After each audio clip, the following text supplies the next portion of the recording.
love being organized.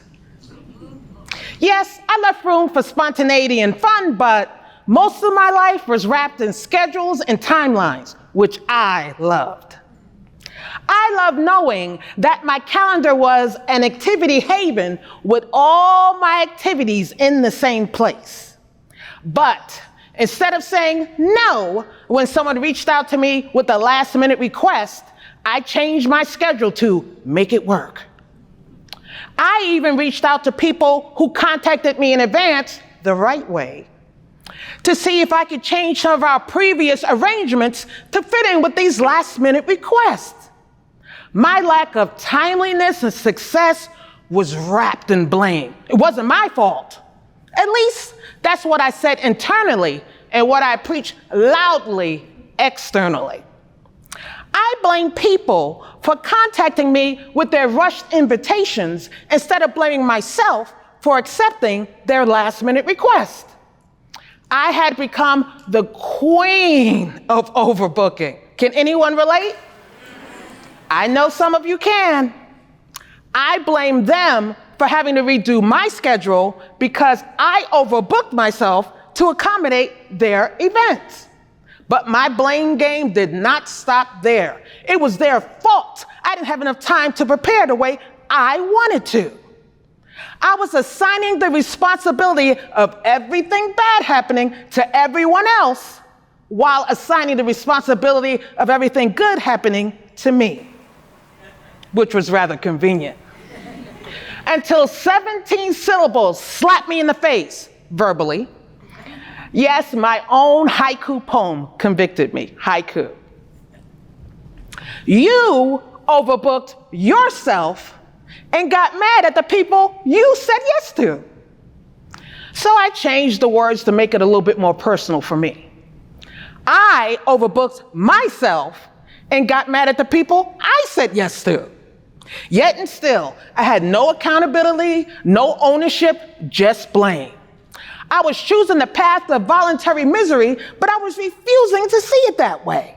Then I thought, am I conforming to societal norms? It appeared that women were supposed to do everything with excellence. The media, music, and more shoved, and I mean shoved, the perspective of us overworking ourselves as normal. I believe that's how women were scripted. So I thought I should and could do it all.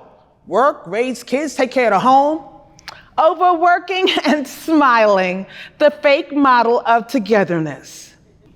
I compared my journey with other women, the women in my family, strong women who balanced it all and made it look seamless.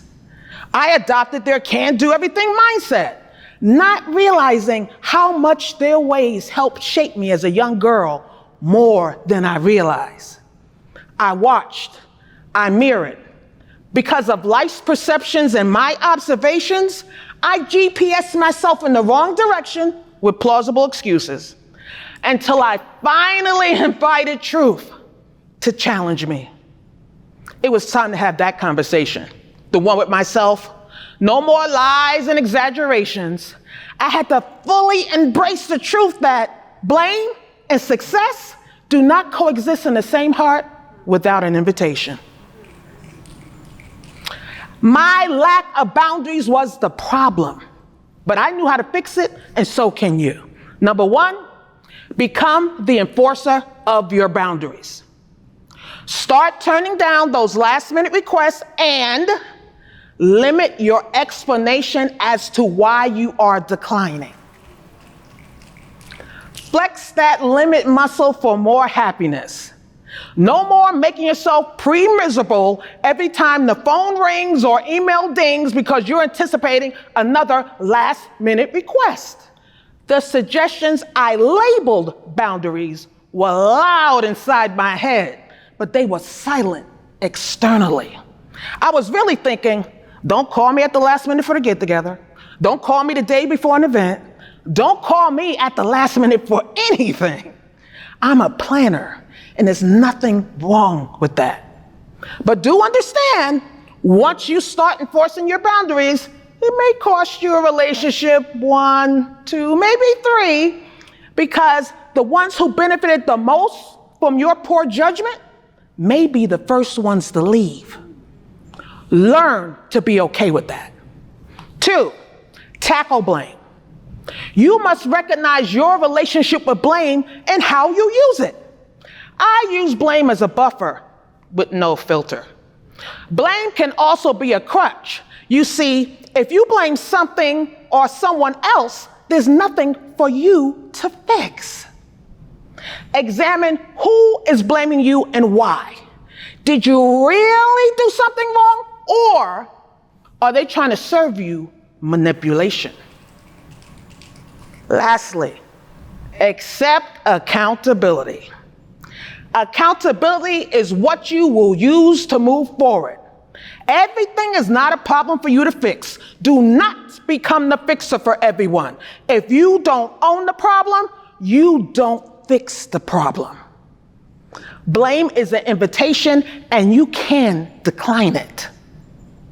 Be ready to make that declaration of not me, not today. Next, remove blame as your go-to deflection.